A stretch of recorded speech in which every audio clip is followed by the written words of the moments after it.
आज मी दाखवते बीट पराठा। इथं मी बीट घेतले, थोडंसं पनीरचा वापर केला आहे। म्हणजे बीट किती असणार त्याच्या हाफ पनीर घ्या तुम्ही। नंतर कणिक आणि चवीनुसार मीठ आणि तीळ हे उकडून घेतलेत मी, त्यानंतर साफ करून त्याचे तुक कट करून घेतलेत आणि त्यानंतर ते मिक्सीमध्ये बारीक करायचं। त्यामध्ये ते टाकून घेतलं की पनीर टाकायचं। त्यानंतर ते छान मिक्सीमध्ये एवढं असं बारीक करायचं की असं एकदम सॉफ्ट असं बॅटर पाहिजे। ते खूप छान असे आता मी भांड्यात काढून घेते। त्यानंतर ते भांडं पण थोडंसं जरा पाणी टाकून मी हिसळून घेतले आणि त्याच्यानंतर आपलं चवीनुसार मीठ टाकायचं, तीळ टाकायचे आणि हे लक्षात घ्या ह्याच्यात बसन तेवढंच पिठाचा वापर करायचा। वरनं जास्तचं पाणी बिणी अजिबात नाही, त्यात बसन तेवढंच पीठ कणिक टाकून मळून घ्यायचं। खूप छान लागतो हा पराठा, नाही तिखट ना मीठ, खूप छान लागतो। दहीसोबत खूप भारी लागतो। त्यानंतर आता मी लाटून घेते आहे।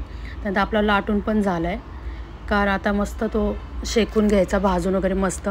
इथं मी आता ऑइलचा वापर करते, तुम्ही शक्यतो तूप बटर खूप भारी लागतो, मग नाही कशाची पण गरज लागत। पण मला हा जास्त दह्यासोबत आवडतो, पण आम्ही कधी कधी चहासोबत पण खातो, खूप छान लागतो।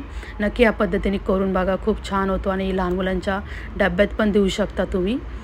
आणि नॉर्मल तुम्ही कुठलीही भाजी केली असेल घरात ना, त्या संग पण खूप छान लागतो आणि झटपट होतो, काही लागत पण नाही ह्याला काही जास्त। आणि खूप आपला पराठा एकदम मस्त तयार झाला आहे।